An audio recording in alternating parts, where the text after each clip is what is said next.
So mga tol, matapos pong manalo ni Conor Ben kahapon via unanimous decision kontra kay Peter Dobson na ginanap sa Las Vegas, nagpost nga po si Conor Ben sa kanyang Twitter.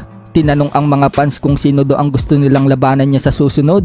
Binanggit nga po ni Conor Ben dyan sina Devin Haney, Chris Eubank Jr., Errol Spence Jr., Kell Brook at Mario Barrios. Sa post nga po ni Conor Ben mga tol, nakisali ang kilalang face of boxing ngayon na si Gervonta Tank Davis.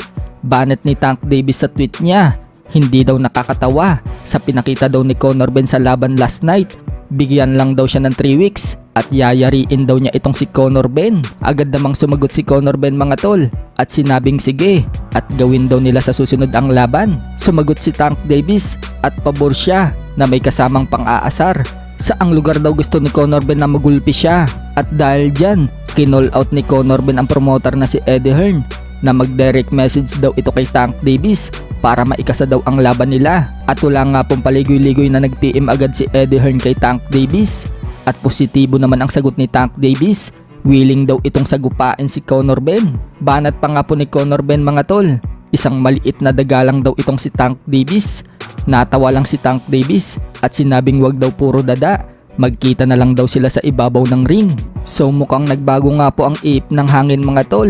Kamakailang kasi sinabi ng trainer ni Tank Davis na si Calvin Ford na ang next opponent daw ni Tank Davis ay matanda na daw pero may ibubuga pa. Si Manny Pacquiao at Ismael Barroso nga po ang tinutukoy ng mga fans na clue na binigay ni Calvin Ford. Pero ngayon, mukhang Tank Davis versus Conor Ben ang magaganap. Sa kabilang banda naman mga tol, sumagot na nga po ang coach ng Omega Boxing Gym na si Coach Doc J tungkol sa kumakalat na balita na siya daw ang magiging trainer sa susunod na laban ni Cuadro Alas. Sa channel nga po ni Paukas Sports, paliwanag ni Coach Doc J, pwede daw siya ang magiging trainer ni Casimero, pwede din daw hindi. Depende daw yan sa pag-uusap. Kung willing daw pumunta ni Cuadro Alas sa Cebu, pwede daw siyang tumulong para sa next fight ni Cuadro Alas. Pagmamalaki pa ni Coach Doc J, gusto daw niyang palabasin ang halimaw na Alas. May tinatago umanong abilidad si Cuadro Alas. Paglilinaw nga din po ni Coach Doc J, hindi naman daw niya papalitan si Jason Casimero. Nandiyan pa din daw naman si Jason bilang head coach ni Cuadro Alas. Kumbaga, tutulong lang daw siya. May boxer daw kasi siyang tinututukan at yan daw ay si Christian Araneta. Tanong nga po ni Pau Salud kay Coach Doc J kung sakaling kunin daw siya ni Casimero bilang coach, ano daw ba ang i-workout nito kay Casimero? Dahil ang number 1 umanong criticize kay Casimero ay ang hangin nito. Sagot ni Coach Doc J, para daw sa kanya as a coach kung paano daw palabasin ang dating lakas ni Casimero kapag napakondisyon mo daw si Casimero at napalakas ang stamina.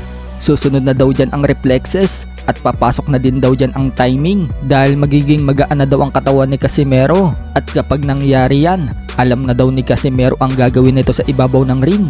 Bukod dyan, dapat daw magaling ang kalaban ni Casimero para isipin daw ni Casimero na pwede siyang matalo at doon daw magpupursige si Cuadro Alas na mag-train hard. Tinanong ulit si Coach Doc J ni Pau Salud kung tatanggapin daw ba niya ang offer na siya daw ang mag-coach kay Casimero kung sakaling si Tapalis daw ang makakalaban ni Casimero.